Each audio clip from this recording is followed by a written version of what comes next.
दोस्तों नमस्कार, स्वागत है आप सभी का द न्यूज लॉन्चर पर। मैं हूं आपके साथ अदिति। 21 मिलियन डॉलर ट्रंप सरकार ने यह आरोप लगाया कि 21 मिलियन डॉलर तत्कालीन बाइडेन सरकार जो है वो भारत में विपक्ष को दे रही थी ताकि मोदी की सत्ता पलट हो सके। दरअसल ये खबर फर्जी है। इंडियन एक्सप्रेस ने जब फैक्ट चेक किया तब पाया ये 21 मिलियन डॉलर भारत को नहीं दिया जा रहा था बल्कि बांग्लादेश को दिया जा रहा था। और इस खबर को जैसे ही डॉज के जरिए ट्वीट सामने आता है तो इसको बिना पड़ताल करे, बिना जांच करे एक तरीके से भाजपा आईटी सेल कांग्रेस के पीछे पड़ जाती है। सबसे पहले कंट्रोल रूम सर को हमारे साथ जोड़ लीजिए। कांग्रेस की ओर से प्रबल प्रताप शाही सर हमारे साथ जुड़ गए हैं। सर स्वागत है आपका। जिस पर पवन खेरा ने प्रेस कॉन्फ्रेंस किया और उन्होंने आरएसएस की भाजपा की धज्जियां उड़ा दी। उन्होंने बहुत गंभीर और बहुत संगीन आरोप लगाया। उन्होंने कहा कि एक तरीके से आरएसएस जो है, आरएसएस अमेरिका से पैसा लेती थी ताकि वो नेहरू जी की सरकार को गिरा सके। उन्होंने ये तक आरोप लगाया कि उस समय कांग्रेस प्रेसिडेंट कामराज की हत्या की साजिश भी आरएसएस ने रची थी। क्या खुलासा आज पवन खेरा जी ने किया है, उस पर आप सर क्या कहेंगे? देखिए, वैसे भी आरएसएस और सीआईए के रिश्ते बहुत पुराने हैं।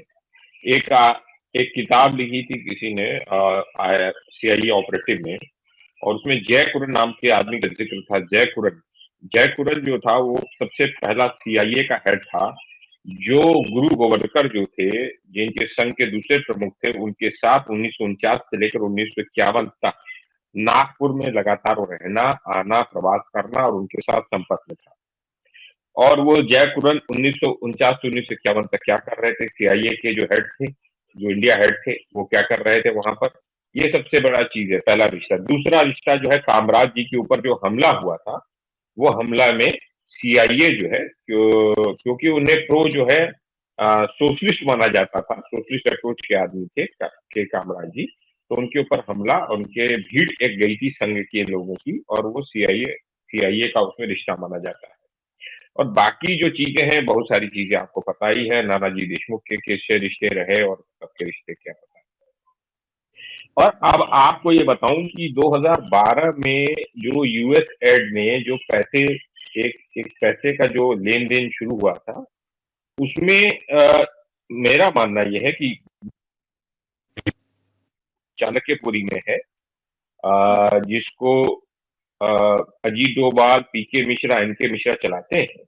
यहाँ पे अन्ना हजारे, अरविंद केजरीवाल, मनीष सिसोदिया, श्री रविशंकर, रामदेव, किरण बेदी बैठे थे, और वहां पे गोविंदाचार्य, संघ के विचारक और प्रचारक, और वर्तमान में जो बिहार के राज्यपाल हैं, उनका नाम आरिफ मोहम्मद खान, ये सारे लोग वहां पर थे। इन लोगों ने बैठक करके डॉक्टर मनमोहन सिंह जी के नेतृत्व में जो यूपीए की सरकार, कांग्रेस की सरकार थी, उसको अभ्यस्त करने की रचना व्यूरचना साजिश की, जिसका परिणाम आपने देखा कि अन्ना आंदोलन हुआ। उस समय आपको मालूम है कि दो एनजीओ अरविंद केजरीवाल चलाते थे, तो अरविंद केजरीवाल के एनजीओ का एमयू साइन था कुछ कॉर्पोरेट्स के मीडिया के साथ।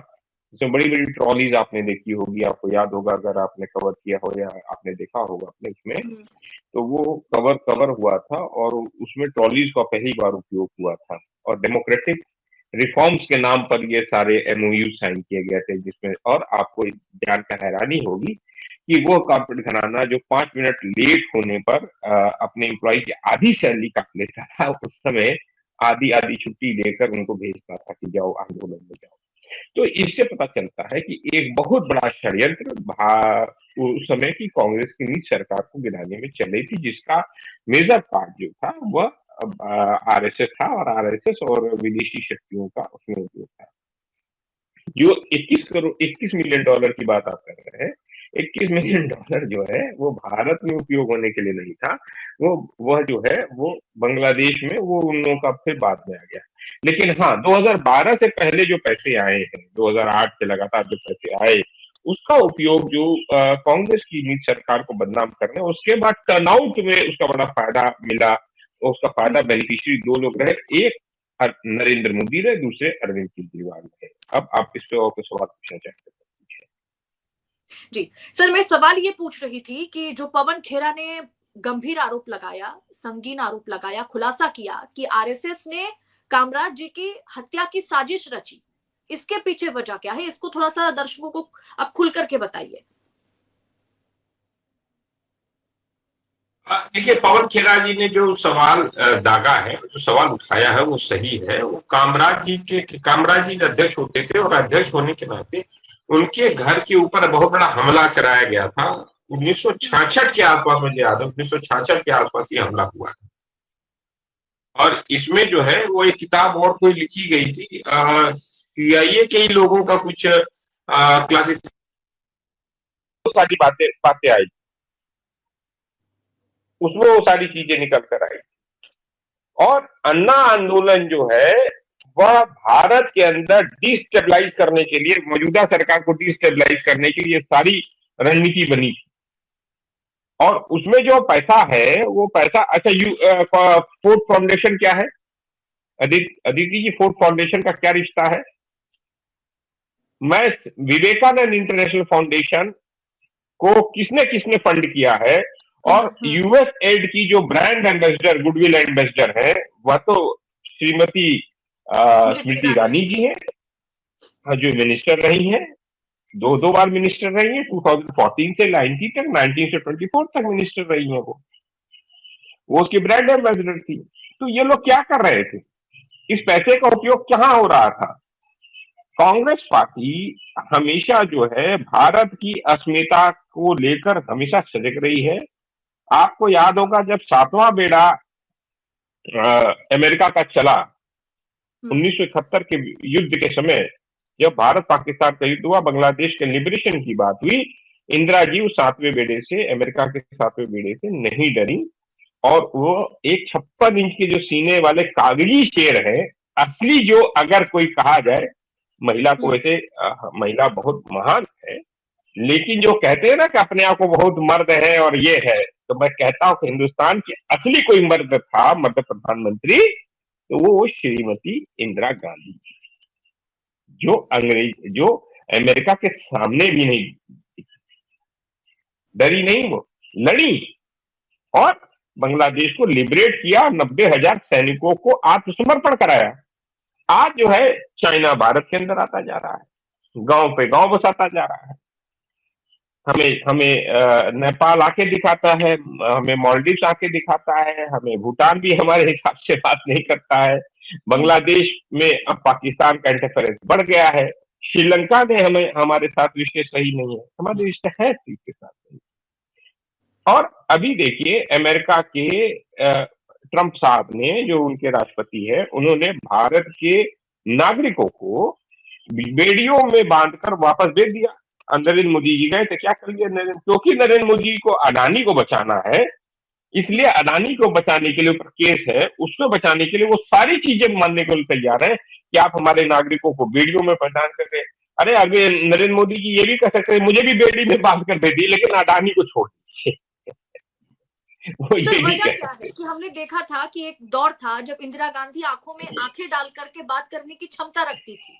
वो देश को उस जगह पर लेके गई थी कि अमेरिका के सामने खड़े होकर के नहीं, बैठ करके उनको जो मर्जी होता था वो रख पाती थी। लेकिन हमारे देश में हमने देखा, मोदी जी इस दौरे में गए थे, जो भी ट्रंप ने कहा उनको वही मान के वापस आना पड़ गया। और भारतीयों के साथ क्या कुछ हो रहा है ये तो हम देख रहे हैं किस तरीके से। अदिति जी, मुख्य मुद्दा जो है वो मुख्य मुद्दा ही यही है कि अडानी वहां फंसे पड़े हैं, अडानी के ऊपर केस हुआ। अडानी ने जो वहां से पैसा स्टॉक मार्केट से उठाया है, वो भारत के 5 राज्यों में उसमें घुस दिया है और उसमें वो फंस गए हैं, उनके ऊपर केस दर्ज हो गया है। अब अडानी कभी भी गिरफ्तार हो सकता है। भारत से अगर अमेरिका चले गए या उसके शासित किसी भी जगह पे चले गए तो उन्हें गिरफ्तार कर लिया जाएगा। अडानी की गिरफ्तारी यानी मोदी की गिरफ्तारी का माने साख पर बट्टा। तो अडानी और मोदी का जो रिश्ता है वो बेनकाब तो ही है और बेनकाब हो जाएगा। तो वह भ्रष्टाचार का जो मुद्दा है वो अडानी तक ही सीमित नहीं होगा, उसमें नरेंद्र मोदी भी फंसेंगे, क्योंकि नरेंद्र मोदी ने तो सब दिलवाया है। वही तो अपने हवाई जहाज में बैठा कर कभी ऑस्ट्रेलिया में ले जाके कोल ब्लॉक दिलवाते हैं, कभी वो इजराइल में जाके हाइफा का पोर्ट दिलवाते हैं। वो श्रीलंका में जाकर वो वहां पर भी वो चीजें करवाते हैं, क्या बिजली दिलवाते हैं, बांग्लादेश में बिजली दिलवाते हैं, कीनिया में जाके वहां पे करवाते हैं। और आज जो है बांग्लादेश में भी शेख हसीना को अडानी के कारण भागना पड़ा। उसके बाद जो है श्रीलंका श्रीलंका की सर के भी राष्ट्रपति भागना, कीनिया में भी विद्रोह हो गया तो कीनिया से वापसी हो गई। अब अमेरिका सर में बचा हुआ मामला एक अमेरिका। तस्वीर देख लेते हैं, मोदी जी का वो तस्वीर दिखा दीजिए। सर एक खबर पर और आते हैं जो जिसका खुलासा इस पूरे प्रेस कॉन्फ्रेंस में पवन खेरा ने रखा था कि American council of young political leader ने ACYPL ने 1994 में नरेंद्र मोदी को अमेरिका बुलाया था और इसकी फंडिंग भी कहीं ना कहीं USAID से जुड़ा हुआ है। तो सवाल तो ये भी पूछा गया ना, फिर मोदी की फंडिंग किसने करी? मोदी की फंडिंग अमेरिका ने की है, अमेरिका ने किया है। और वो उन्होंने अमेरिका के हिसाब से नीतियां बनाई। अच्छा आप ये बताइए, 2008 में जो वर्ल्ड में आर्थिक मंदी थी तो भारत में आर्थिक नीतियां इतनी अच्छी बनाई, पूर्व स्वर्गीय मनमोहन सिंह, डॉक्टर मनमोहन सिंह जी के प्रधानमंत्री थे, कि भारत आर्थिक मंदी में नहीं गया और भारत वर्ल्ड की सबसे ग्रोइंग इकोनॉमी में था।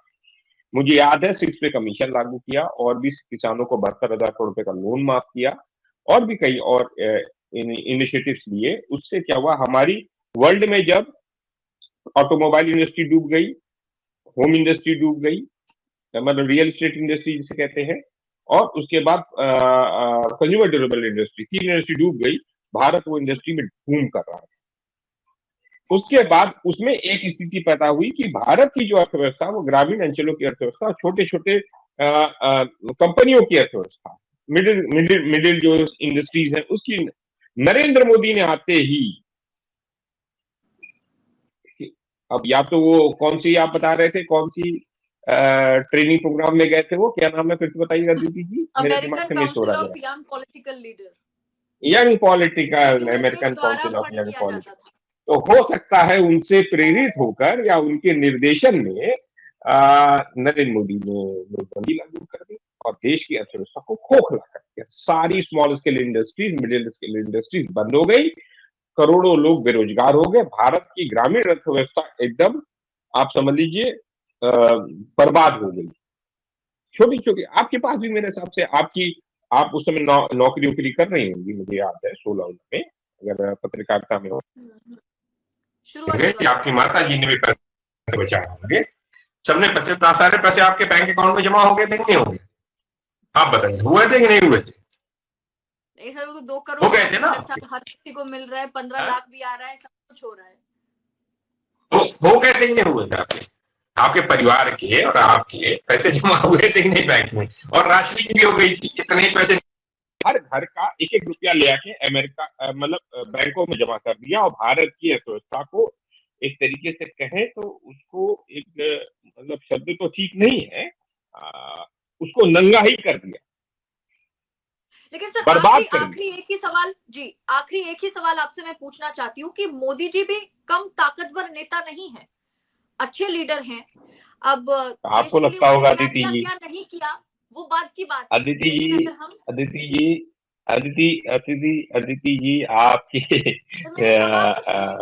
सवाल सुन लीजिए। जी जी बोलिए। मेरा सवाल ये है कि जिस तरीके से पोर्ट्रे किया जाता है कि नरेंद्र मोदी वाकई बड़े स्तर के लीडर हैं, बड़े स्तर के नेता हैं, लेकिन ग्लोबल लीडर के तौर पर उन्हें देखा जाता है, रैंक में आते हैं मोदी जी, लेकिन क्यों वो अमेरिका को या ट्रम्प साहब को या इलॉन मस्क को लाल आंखें नहीं दिखा पाए? हर बात में हामी भर के उन्हें क्यों लौटना पड़ गया? क्या सिर्फ वजह अडानी है? अडानी नहीं है, अडानी तो एक पार्ट है, एक पार्ट और है, नरेंद्र मोदी की ग्लोबल इंटरनेशनल जो ब्रांडिंग हुई है उसमें भी अमेरिकन कंपनीज का हाथ है। इसीलिए आते ही नरेंद्र मोदी ने आते ही फॉरेन डायरेक्ट इन्वेस्टमेंट 100% कर दिया। अब सबसे बड़ी कंपनीज जो अमेरिका की हैं वो रेलवेज में है, इंश्योरेंस में है, हेल्थ इंश्योरेंसेस में है, हॉस्पिटल्स में है, आपके डिफेंस में है, एग्रीकल्चर में। एफडीआई कहाँ 100% है, इंश्योरेंस में एफडीआई है, अब रेलवेज में भी एफडीआई बढ़ गई है, डिफेंस में तो आप एफडीआई देख ही रहे हो क्या स्थिति है, और एग्रीकल्चर में हम लोग लड़ गए किसान आंदोलन के लोग उसलिए एफडीआई को, लेकिन उसका रूप दूसरा बना दिया है।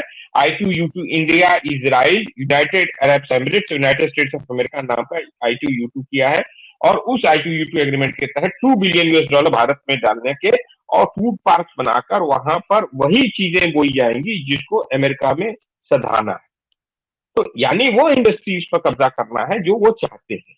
तो America, Narendra Modi is not anything. Narendra Modi एक पपेट है, कठपुतली है उन कंपनियों के, और वो विदेशी कंपनियां और विदेशी ताकतों के कठपुतली भारत में है। और उसके अलावा कुछ कभी कभी चाइना के हिसाब से भी काम करते हैं, अब वो अमेरिका के हिसाब से भी कर सकते हैं, क्योंकि जब कोई व्यक्ति कठपुतली बनकर आएगा तो वो कठपुतली की तरह नाचेगा।